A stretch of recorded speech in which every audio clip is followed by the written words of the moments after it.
Hi everyone. Today we're going to learn from other people or from their mistakes, and I would be the one we're learning from. I haven't done a ton of things that I would change different in real estate. I was blessed to have a great mentor in my first broker, the very first job I had, who was very hands-on and helpful to us. So I don't have a lot of regrets or things I would do differently, but I do have some, and this is one of them.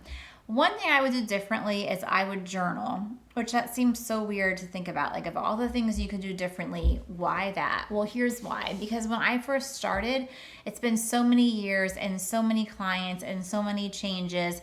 It would have been neat for me to look back and see that, but even like to show other agents who are licensed now or in the future, or to show my own kids or grandkids.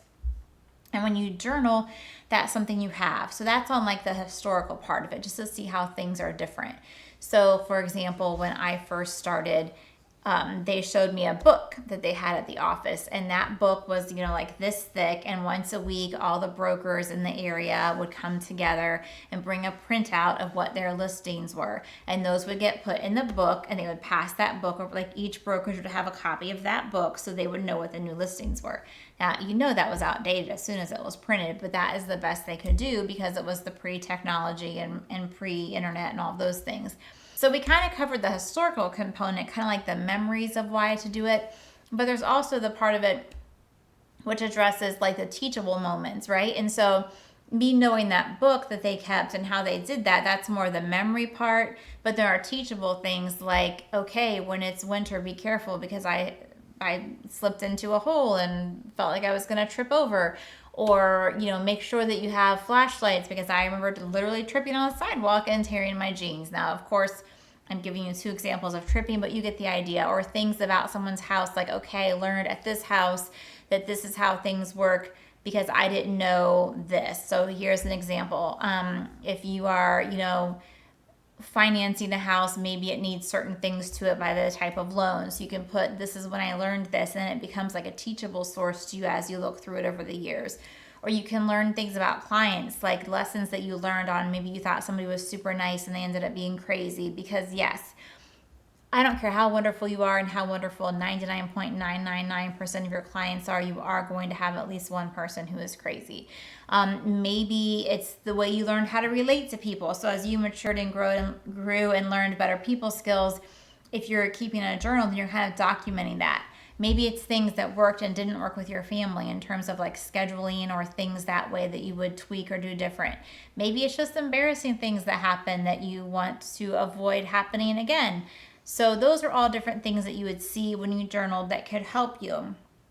Maybe there was a really, really slow season and you were feeling down and like depressed and like, oh, I can't do this. I wasn't meant to do this. So-and-so is a slimy agent and they're doing super well, or I lost a listing to so-and-so and I don't know why.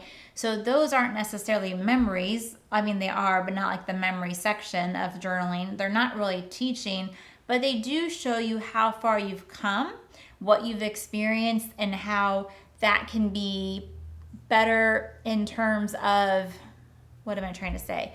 That you were able to get through it, that you gained something through that, you got stronger, you learned what was inside of you, and you made it through. And so now if you're going through a bad experience right now, you can look back at that journal and think, oh, but you know what? I had that experience, that was not fun, but I made it through. I'm gonna make it through this too. So that's like the journal component. And here's the truth, I still don't keep a journal. I will start them and not finish them, which I probably shouldn't even say that on here, so I'm telling you guys to do it. But especially if you're new starting out, I would so recommend that.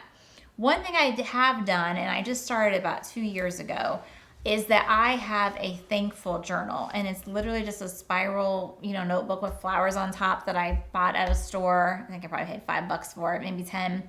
And every day I write the date, and at the very next line I write, I'm thankful for, and I just write 3 things I'm thankful for.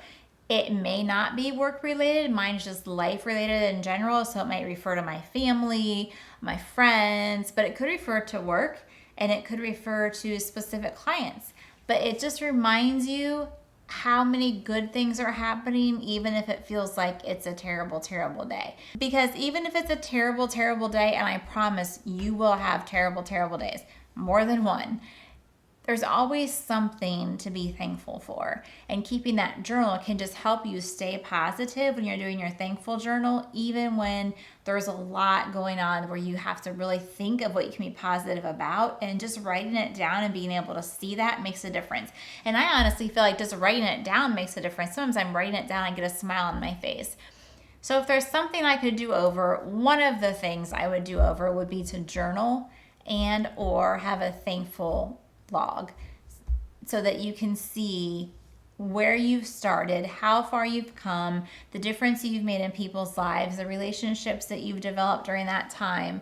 And it's just fun to look at, and it's fun to help you through the rough times and just let you know that even though things are rough and life can be very, very, very, very rough, you're going to be okay. And you can see the lessons that you learned, and that can help you from making the same mistake twice.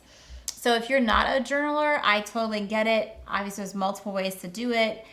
You could do a recorded one, like where you're just talking into, your phone or whatever and making almost like a video recording.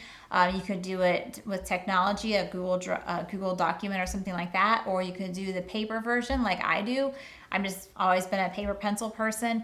But the main thing is just find a way to do it, to either journal or to keep a thankful journal. And I think you're really going to like looking back, even in a year from now, and seeing what different things have happened, what your days looked like, and what you had to be thankful for that day. Even though when you might get home at 9 or 10 o'clock, whether it be from a kid's event or your own events or work, you were thinking, oh, it's a long day. This was not a good day. You're going to be able to see something good in that day.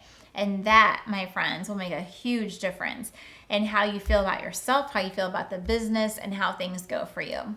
And with that, I hope you have a great day.